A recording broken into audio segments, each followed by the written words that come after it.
एक गांव में कांता नाम की एक बुढ़िया अपने परिवार के साथ रहा करती थी। बुढ़िया के परिवार में उसके 2 बेटे और एक बहू थी। कांता के बड़े बेटे की शादी हुए 7 साल हो चुके थे, लेकिन वो अभी तक निसंतान था। कांता की दोनों आंखों में मोतियाबिंद उतर आया था, इसलिए अब कांता को साफ तौर पर दिखाई देना भी बंद हो गया था। कांता बचपन से ही गणेश जी की पुजारिन थी। वो रोज सुबह गणेश जी की पूजा करने के बाद ही दूसरे कामों को हाथ लगाती। ये उसका नियम था। गरीबी के कारण उसके घर की हालत भी कुछ ज्यादा अच्छी नहीं थी। एक दिन उसका बड़ा बेटा उससे कहने लगा, माँ, इस गांव में करने के लिए कुछ ज्यादा काम नहीं है। घर का गुजारा भी ठीक से नहीं चल पा रहा है, इसलिए मैं शहर जाकर कुछ काम करने की सोच रहा हूँ। ठीक है बेटा, तू कमाने के लिए शहर चला जा और तेरा छोटा भाई यहीं रहकर कुछ कर लेगा। हाँ माँ, यही ठीक रहेगा। तभी छोटा बेटा भी आ गया और कहने लगा, भैया, भाभी ने मुझे बताया तुम शहर जा रहे हो काम करने। हाँ छोटे, मैं शहर जाकर कोई काम करूंगा। तुम यहाँ गांव में रहकर माँ की देखभाल करना। ठीक है भैया, आप आराम से शहर जाइए। माँ की फिक्र मत कीजिएगा, मैं खूब अच्छे से ध्यान रखूंगा। और बड़ा बेटा चला गया। बड़े बेटे की गैर हाजिरी में छोटा बेटा घर की जिम्मेदारी संभालने लगा। छोटे बेटे ने गांव में एक छोटी सी परचून की दुकान खोल ली। वो सुबह से शाम तक अपनी दुकान पर बैठकर दुकानदारी करता और शाम को घर की जरूरत का सामान खरीदकर घर लौट आता। ऐसे ही एक दिन की बात है।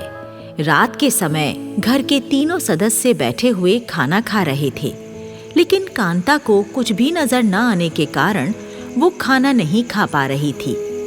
कांता का हाथ कभी कटोरी से टकराता तो कभी गिलास से टकरा जाता। सास की ये हालत देखकर बड़े बेटे की पत्नी कहती है, देवर जी, सासू माँ को तो अब बिल्कुल भी कुछ नजर नहीं आता। इनकी ये हालत मुझसे नहीं देखी जाती। हाँ भाभी, मोतियाबिंद के कारण माँ की आंखों की रोशनी पूरी तरह चली गई है। अब हम इसमें क्या कर सकते हैं?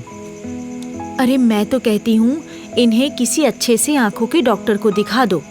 क्या पता इलाज होने पर इनकी आंखें ठीक हो जाएं।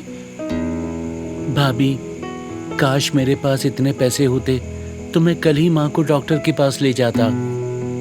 अरे बेटा, हम गरीबों के पास ढंग से खाने के लिए रोटी तो है नहीं। मेरी आंखों का इलाज भला कैसे होगा? शायद मेरे गणपति जी की यही इच्छा है कि मैं अब इस संसार को ना देखूं। माँ जी, आप चिंता मत कीजिए, मैं हूं ना, मैं आपकी आंखें बनकर रहूंगी। इसी प्रकार कांता के दिन बीत रहे थे। फिर एक दिन की बात है, पड़ोसी की एक बच्ची कांता के पास आई और कहने लगी, दादी, हमारे घर में आज गणेश पूजा है। माँ ने आपको बुलवाया है। आप मेरे साथ मेरे घर चलिए। अरे बिटिया, तू अभी अपने घर जा, मैं थोड़ी देर में आ जाऊंगी। ठीक है दादी, मैं जाती हूँ, आप आ जाना। बच्ची वापस चली गई तो कांता अपनी बहू से कहने लगी, बहू, हमारी पड़ोसन पुष्पा के घर आज गणेश पूजा है। मैं जरा पुष्पा के घर जा रही हूँ पूजा में शामिल होने। तू पीछे से घर का ख्याल रखना। सासू माँ, आपको अकेले जाने में परेशानी होगी, मैं आपको पुष्पा के घर छोड़ आती हूँ। अरे नहीं नहीं बहू, तू अपना काम कर, मैं अकेली चली जाऊंगी, कोई परेशानी नहीं होगी मुझे। और कांता पुष्पा के घर जाने के लिए अपने घर से निकल गई। लाठी टेकती हुई कांता धीरे धीरे पुष्पा के घर की तरफ जाने लगी। सड़क में एक गड्ढा था और कांता का पैर गड्ढे में पड़ गया तो कांता धड़ाम से नीचे गिर गई।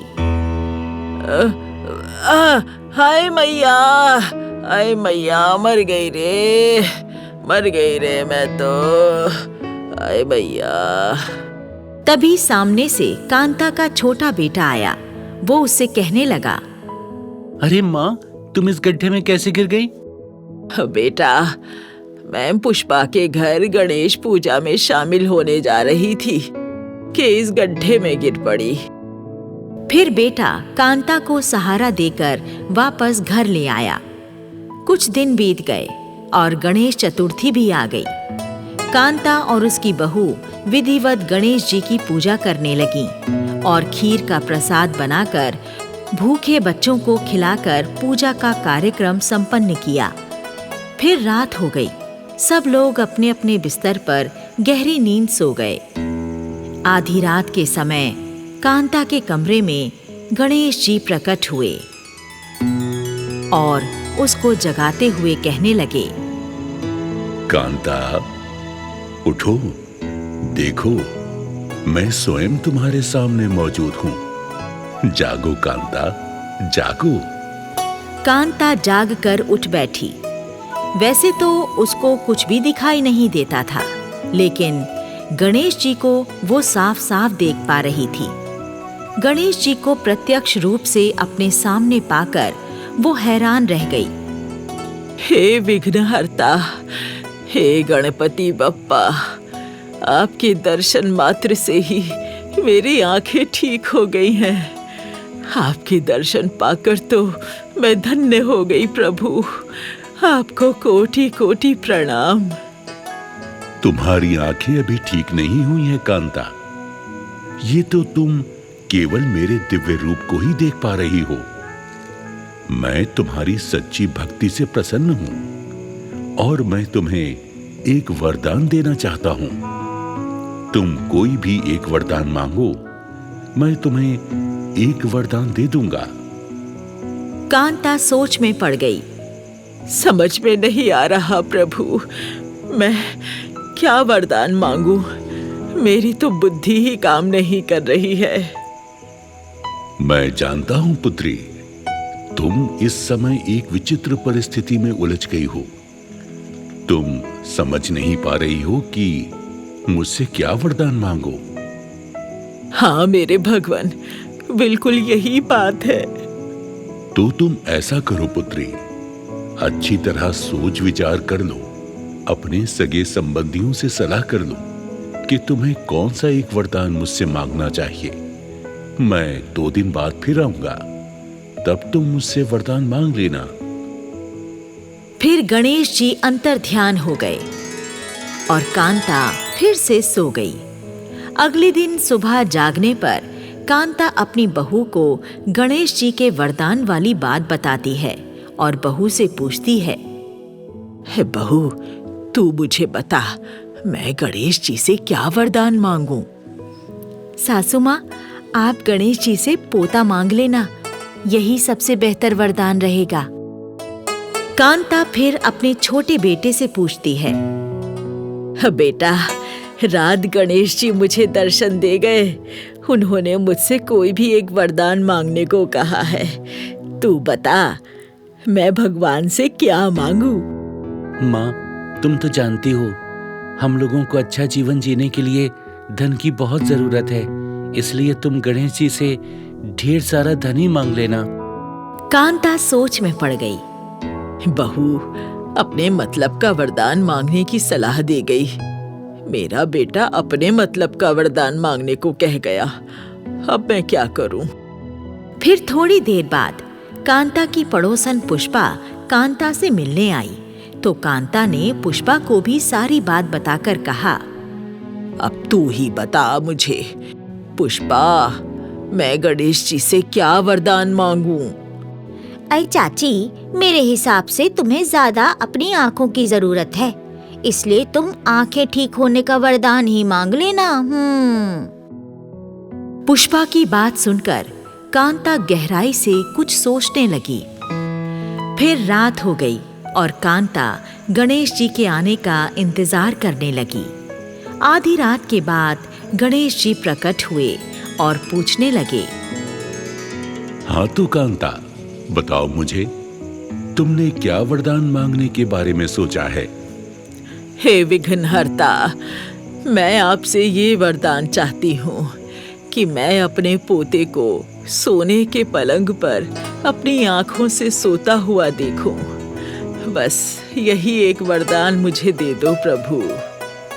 कांता के वरदान मांगने पर गणेश जी मुस्कुराकर कहने लगे, तुम बहुत ही चतुर हो पुत्री। तुमने एक ही वरदान में मुझसे 3 वरदान मांग लिए। तुम अपनी चतुराई से मुझे ठग रही हो। हे गजानन, मुझे जो मांगना था सो मैंने मांग लिया। अब आप मुझे मेरा मांगा हुआ वरदान देकर अपना वादा पूरा कीजिए।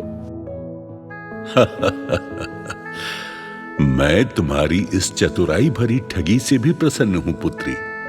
तुम्हारा मांगा हुआ ये वरदान अवश्य पूरा होगा। तथास्तु। वरदान देकर गणेश जी अंतर्ध्यान हो गए।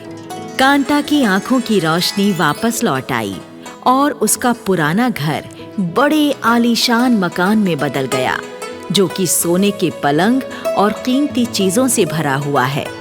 और कुछ महीनों बाद कांता की बहू को एक सुंदर बेटा हुआ।